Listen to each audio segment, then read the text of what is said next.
Hey, welcome back. And right now, toll agencies from across the globe are urging drivers to pay attention behind the wheel. It's a new global roadway safety campaign that aims to make our roadways safer in the process. Let's bring in Farzan Ahmed, the Executive Director of Ohio Turnpike and Infrastructure Commission, joins us now live. Thank you so much for being with us, Farzan. The campaign is called Be Safe Together. Tell me about it. Thank you so much for having me. Yes, the International Bridge, Tunnel and Turnpike Association, which is the association of toll agencies and operators throughout the country and Europe and some parts of Africa and South America, decided that we are going to talk about global safety this week. The United Nations has called this week Road Safety Week.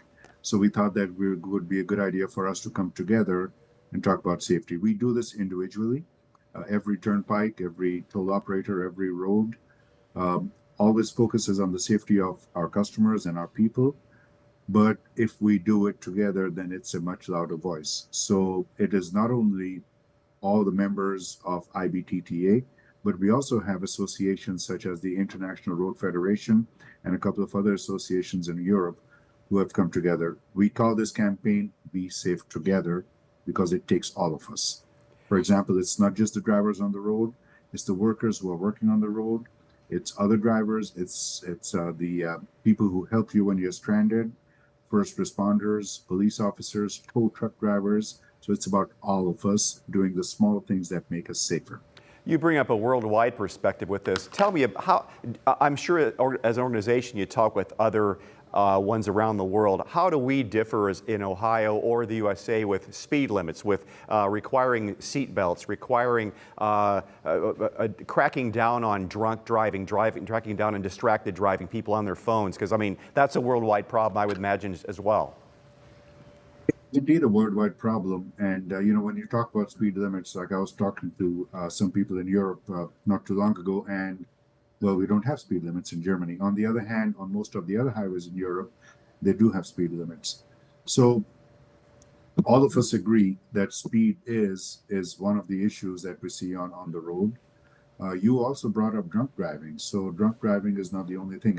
We call it impaired driving because, look, substance. Marijuana is legal in many states in the United States, is going to be legal in Ohio. It is legal in Ohio, but they're working on the regulations by which people are going to be able to use it recreationally. So it's not just about drunk driving, it's about impaired driving. If you are tired, if you're under medication, you are still impaired, even though you're not drunk or high. So impaired driving does affect your reaction time when you're on the road. And if you're driving at 70 miles an hour, that tiny millisecond could make a difference between you being safe and you being a danger to yourself and others.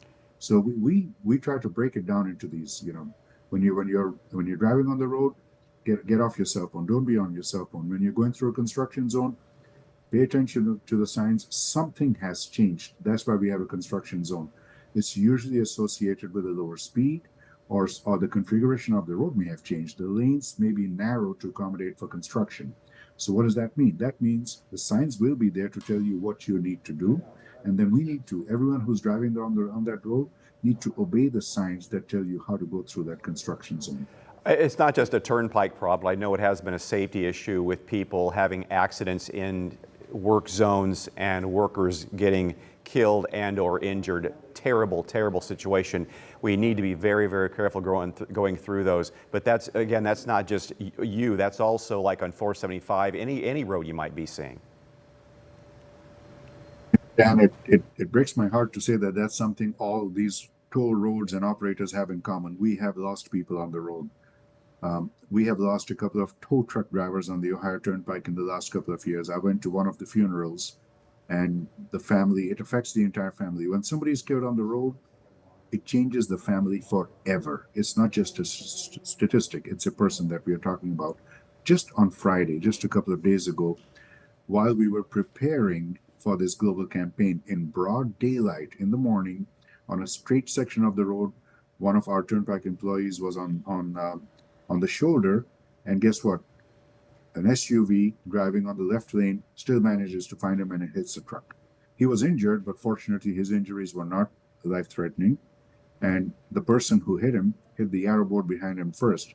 I hate to think what could have happened if he had hit the truck directly and not the arrow.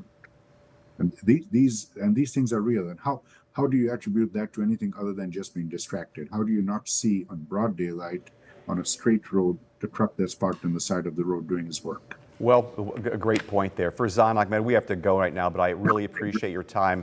Farzan Ahmed from the Ohio Turnpike Commission, thank you so much. We'll be right back. Thank you.